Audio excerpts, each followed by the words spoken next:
noi facciamo questa grande tradizione di Sant'Antonio Abate, che sono centinaia di anni che facciamo questo fascio di canne.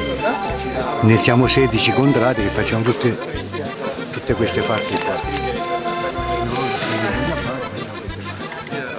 Poi viene portato vicino alla chiesa di Sant'Antonio e si brucia tutti quanti insieme, perché adesso stiamo mettendo il legame che sono fatti di salici, faccio una puntura e poi viene avvolto così e fa un giro come di là e viene legati e si mette dentro.